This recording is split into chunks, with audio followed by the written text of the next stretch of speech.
ሰላም አለይኩም ወራህመቱላሂ ወበረካቱ። ውድና የተከበራችሁ ውድ ቻናሌ ቤተሰቦች እንዴት ናችሁ? እኔ ሰላም ነኝ አልሐምዱሊላህ።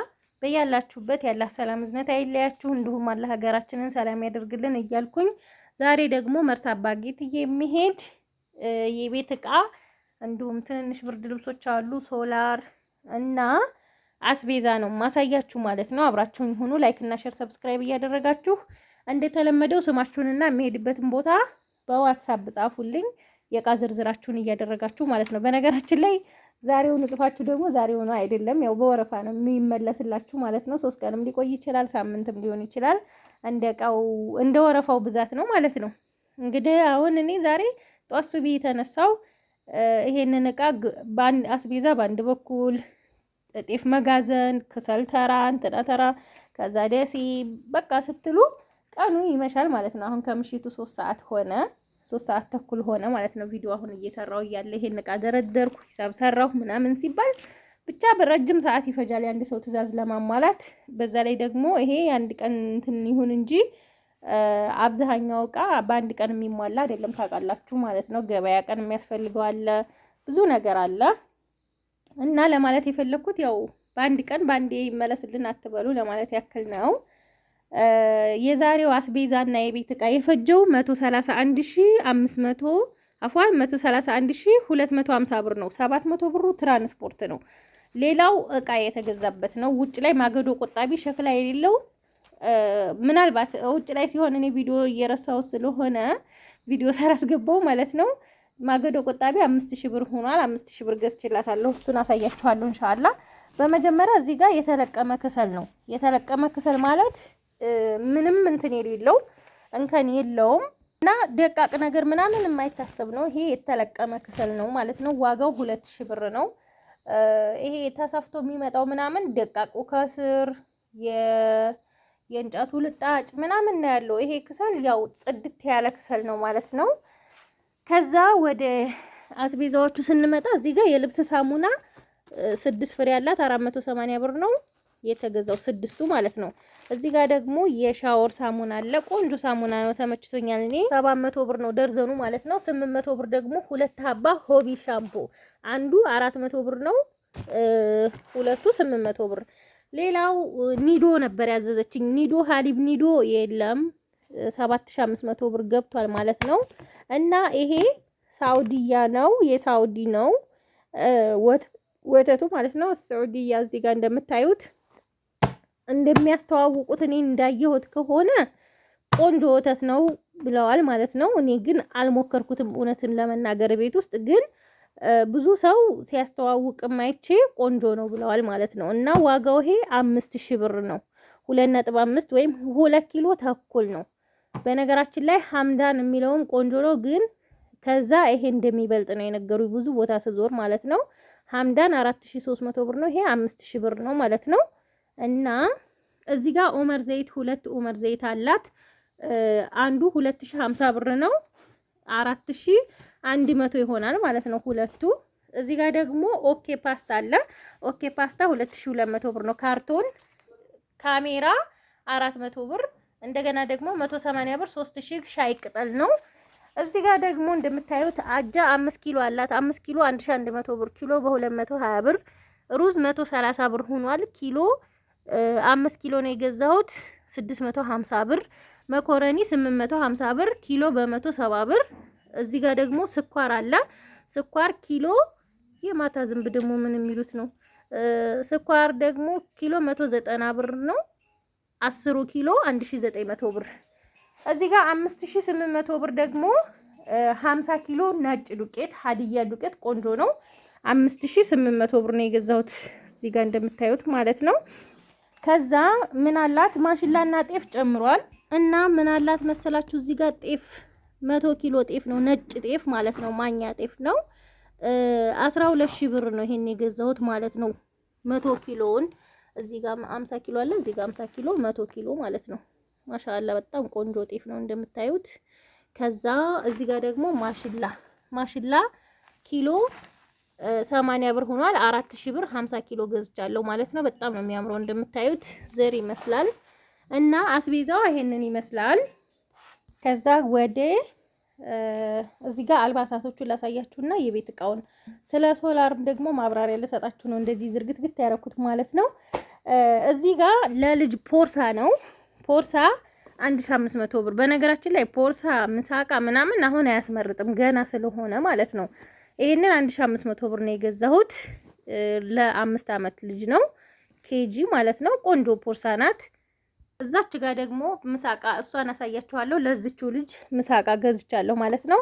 ሌላው ሽቶ ነው ለሴት ረምዘን ለጢፍ ቡኒውን 2 ፍሬ ገዝቻለሁ። እነዚህ 1800 ብር ነው። ሽታው ማሻአላ ተባረከ ረህማን ቆንጆ ነው።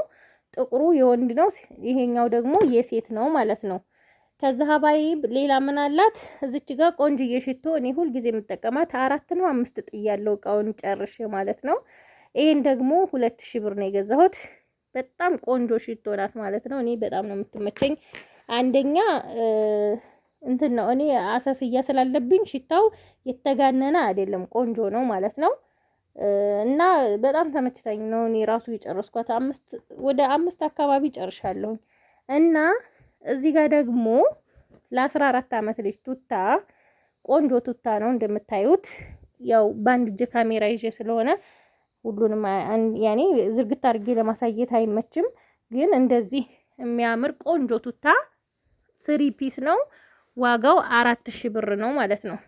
በጣም ነው የሚያምረው ማሻአላ። እንደምታዩት እዚህ ጋር ኪስ አለው። እንደዚህ ቆንጅዬ ቱታ ለ14 አመት ልጅ 3 ፒስ ነው ብያችኋለሁኝ። ኮፍያ ያለው ከውስጥ ቲሸርት አለ ማለት ነው። እጅጌ ሙሉ ነው ቲሸርቱም። ዝም ብሎ ራሱ ሱሪውንና ቲሸርቱንም መልበስ ይችላል ማለት ነው። እጅጌ ሙሉ ነው እንደዚህ። ከዛ ኮፍያም አለው ማለት ነው። ይሄ 4000 ብር። ሌላው እነዚህን ትንንሽ ብርድ ልብሶች ሙልጭ ስል እየጠላችኋቸው ነው፣ ግን እዚህ የሚባለው እንደዛ ስለሆነ ነው። እሺ ትንንሽ ብርድ ልብሶች ልበላችሁ። እነዚህን 3 ፍሬ 7200 ብር ነው የገዛሁት። ይሄ አንዱ 2300 4600 ብር ይሄ ይመጣል። አፍዋን 7000 ሳይሆን እነዚህ ሁለቱ 4600 ብር። ከዛ ደግሞ ይሄንን ደግሞ 2300 ስጨምሩበት 6900 ብር ማለት ነው። እና 7000 ያልኳችሁ በስህተት ነው አፍዋን ማለት ነው። ከለር ያው የተቀላቀለ ነው እንደምታዩት። ይሄንን ያረኩላት 3 ከለር ነው። ከዛ እዚህ ጋር እንግዲህ ወደ ቃል እምጣላችሁ። ሴኔጋል ሙሉ ሴሪ 15700 ብር ነው። ያው እያንዳንዱን ዋጋውን ብነግራችሁም ያው ሙሉ ሴሪው እንደዚህ ሆኖ ማለት ነው።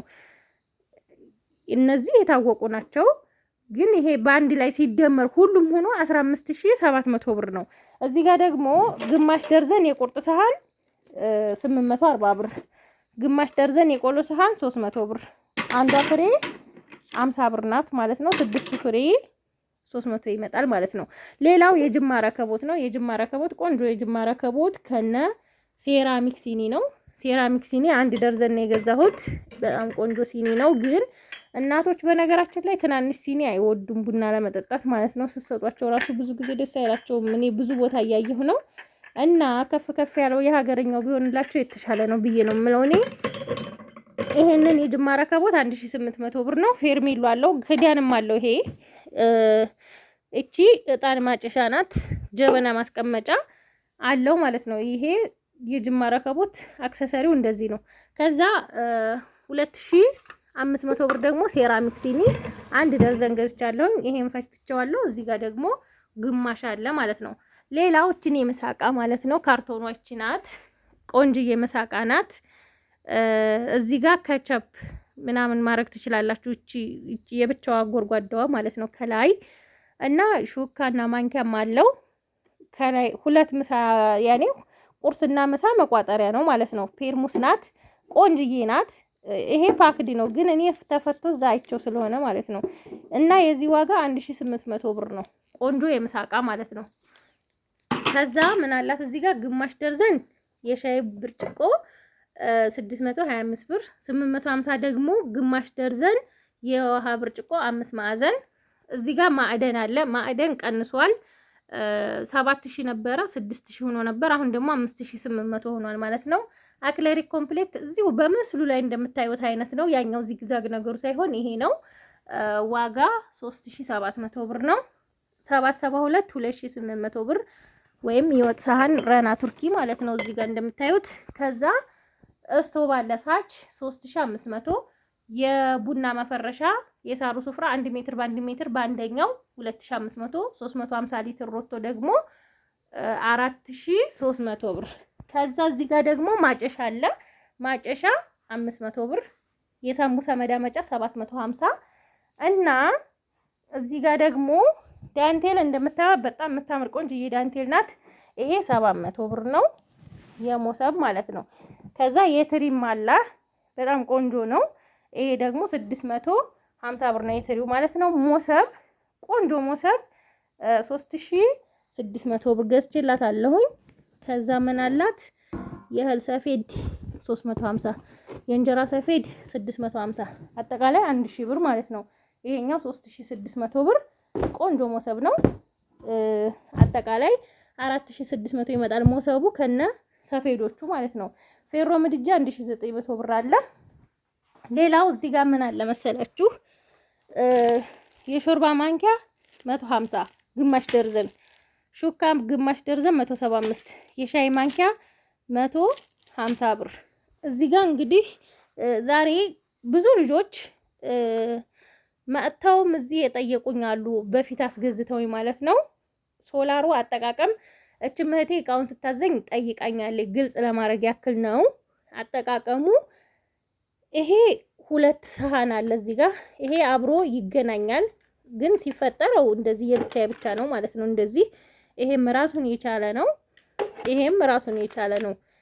ግን ምን አለ መሰላችሁ ብዙ ሰው ይጠይቀኛል እንዴት ነው የሚገጣጠመው እያለ ማለት ነው። ግን እዚህ ሀገር ያለ ሰው ያውቁታል፣ ብዙዎቹ ያውቁታል። ይሄ ምንድነው? እቺ ገመድ አለች። እቺ ገመድ እነዚህን ሁለቱን ታገናኛለች ማለት ነው። እነዚህን ሁለቱን ታገናኝና ወደ ጋኑ ታመጣለች ማለት ነው። ወደዚህ ይሄ ጋኑ ነው። እንግዲህ እኔ ለእናቴ ተገዛሁት 3 አመት ከዛ በላይ የሆነው ነው። እስካሁን ድረስ እየተጠቀሙበት ነው። አይጥ ብቻ አንዳንድ ጊዜ አይጥ ያስቸግራል፣ ይቆራርጠዋል ገመዱን ማለት ነው። ግን ይስተካከላል። ከዛ ይሄን እንደዚህ ታገናኙታላችሁ ማለት ነው። አያችሁት? ይሄ የዚህኛው ጋር ተገናኘ ማለት ነው። ከዛ እዚህ ጋር ደግሞ ምን አለ ይሄኛው ጋር ይገናኛል ማለት ነው። ይሄና ይሄ እዚህ ጋር አያችሁት? ይሄ የራሱ ይሄ አለ፣ ይሄኛውም እንደዚሁ። ከዛ ታገናኙትና ታገጣጥሙታላችሁ። ይሄን ሁለቱን አገናኘው ማለት ነው። ይሄ ይዘረጋል፣ ጥቅሉ ይዘረጋል። በነገራችን ላይ ይሄ ቆርቆሮ ላይ ይውላል ከቤታችሁ በላይ ማለት ነው። ከዛ ይሄ እንዳለ ገመዱ ሲዘረጋ ውስጥ ይሾልካል። የሆነ ክፍል ውስጥ ለእናንተ በሚመቻችሁ መልኩ ይሄንን የሚገናኝበት ይሄንን ትሰቅሉና ግድግዳ ላይ ማለት ነው። ሚስማር መታችሁ ሊሆን ይችላል። ጭጎት እንደ ድሮ ታውቃላችሁ ይኖራል ሀገራችን ገጠር፣ ወይም የሆነ መደርደሪያ ነገር ይኖራል። እንደዛ ነገር እዛ ላይ ይሄን ታረጉና ይሄ ማብራት ፀሐይ ሲወጣ ቀን ይሄንን ተሰኩታላችሁ ማለት ነው። እንደዚህ ይሄ የራሱ የሆነ እዚህ አለው ማለት ነው። አያችሁት? እነዚህ ተገናኙ ማለት ነው። ይሄ እነዚህ እንደምታዩት ቆይ እንደዚህ ላርግላችሁ አምፖሎቹንም እንዳሳያችሁ ብዬ ስለሰካሁት ነው። አያችሁት? ይሄ ሁለቱ ቆርቆሮ ተሸንቁሮ ነው በነገራችን ላይ የሚሾልከው። ይሄ ምንም ጉዳት አያመጣም። ከዛ እነዚህ ሁለቱን ሰሃን እዚህ ጋር አገናኛችሁት ጋኑ ላይ ያረጋችሁ ማለት ነው። ከዛ ጋኑ ይሄ ማብሪያ ነው። አያችሁ? ጫን ስትሉት ያበራል። ከዛ አምፖሎቻችሁ መሰኪያ የራሳቸው የሆነ ቦታ አላቸው። እነዚህ ይዘረጋሉ። ጠባን ይሄ እኔ እንደተጣጠፈ እንዲሄድ ፈልጌ ነው። ይሄ አምፖል የራሱ ማብሪያና ማጥፊያ አለው ማለት ነው። እነዚህ አበራ ናቸው ማለት ነው። 1 ከዛ 2 ከዛ ደግሞ እዚህ ጋር 3 ከዛ ይሄ 4 የተሳሰረ የሆነው ይሄ ስላልዘረጋጋሁት ነው ገመዱ እንደዚህ እንደተሳሰረ ነው። እና ምን አለ መሰላችሁ እንደዚህ ሆኖ ያበራላቸዋል ማለት ነው። ማሻአላ ተባረከ ረህማን እንደምታዩት ነው። ግን ምን መሰላችሁ መጀመሪያ 2 ቀን 3 ቀን በደንብ እንዲያጠራቅም ይሄ እነዚህ አምፖሎች ሳይሰኩ በደንብ እንዲያጠራቅም ትነግሯቸዋላችሁ ቤተሰቦቻችሁን ማለት ነው። አሁን ለምሳሌ ይሄንን እኔ መሞከሪያ ነው ያበራሁት። ግን ይሄንን እንደዚሁ እንዳለ ብትጠቀሙበት እየተጠቀማችሁም ብሞሉት እንትን ይላል። ያኔ እንዴት ልበላችሁ ፎርጅድ ይሆናል ማለት ነው። መጀመሪያ በደንብ መሞላት አለበት። ልክ ስልክ ገዝተን በደንብ መሞላት እንዳለበት ሁሉ ማለት ነው። ከዛ ደግሞ ስልክ ይሞላሉ ይብላችሁኛል። ስልክ አሞላል እንዴት መሰላችሁ? እዚህ እነዚህ ገመዶች የራሳቸው ጋኑ ጋር ሳይገናኝ ማለት ነው። 2 መንገድ ነው የማሳያችሁ። ጋኑ ጋር ሳይገናኝ ይሄ አያችሁት? ይሄ የአንዱ ሰሃን ነው። ይሄኛውም የአንዱ ሰሃን ገመድ ነው ብያችኋለሁኝ። አሁን ልለያየው ችግር የለውም ምክንያቱም አይታችሁታል። ከዛ እነዚህ ይሄ የራሱ የሆነ ሲጀመር ማለት ነው ጋኑ ከጋኑ ሁልጊዜ ቻርጅ ከምታረጉ ከዚህ ከእንትኑ ማለት ነው ከሰሃኑ ላይ መሙላት ትችላላችሁ። ምንድነው ይሄንን መሰኪያ ነው ማለት ነው። ይሄ አብሮት ነው የሚመጣው በመሰረቱ። እነዚህ ለየሁሉም አይነት ስልኮች የሚሆኑ ቻርጀሮች አይፎንም አለ ፋንተምም አለ ብቻ አይፓድም ሁሉንም ይሰካል ማለት ነው። ከዛ ምን ታረጋላችሁ? እንደዚህ አርጋችሁ ከዚህ ጋኑ እንዳይበላሽባችሁ ነው ይሄ ከዚህ ላይ መውሰድ ትችላላችሁ ማለት ነው። ቀጥታ ከሰሃኑ ወደ ስልካችሁ ማለት ነው። ያኔ ሌላ አይነትም ቻርጅ የራሳችሁን ቻርጀርም መጠቀም ትችላላችሁ። እና ይሄን እንደዚህ አርጋችሁ ቻርጅ መሙላት ትችላላችሁ። ከዚህም ከዚህኛውም ከሁለቱም ማለት ነው። ለምሳሌ ኃይለኛ ፀሐይ አሁን ለምሳሌ ሰኔ ላይ በጣም ከባድ የሆነ ፀሐይ ነው የከረመው። ጋኑንም ሞልቶ ስልካችንንም በሁለት መንገድ በሁለቱም በዚህም መሙላት እንችላለን ማለት ነው።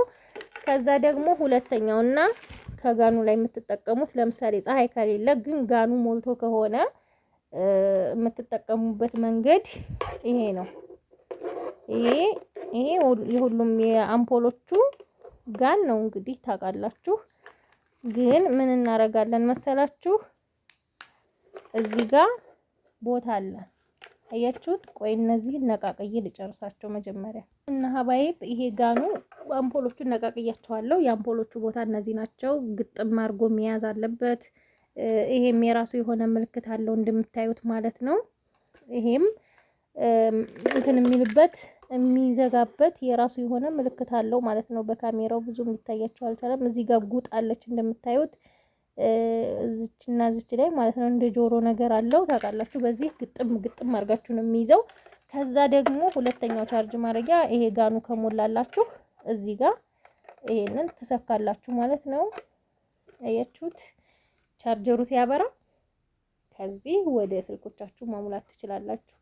ግን ከዚህ ባትሞሉ የተመረጠ ነው። ምክንያቱም ኡመር ወይም ረጅም ጊዜ ይቆይላችኋል ማለት ነው። ሶላራችሁ አጠቃቀሙ ይሄንን ይመስላል። ግልጽ ነው ብዬ አስባለሁኝ። አሊ ሁሴን ቆንጆ ሶላር ነው። ያው ዋጋው እየጨመረ 8500 ደረሰ። የተገዛው 8500 ብር ነው።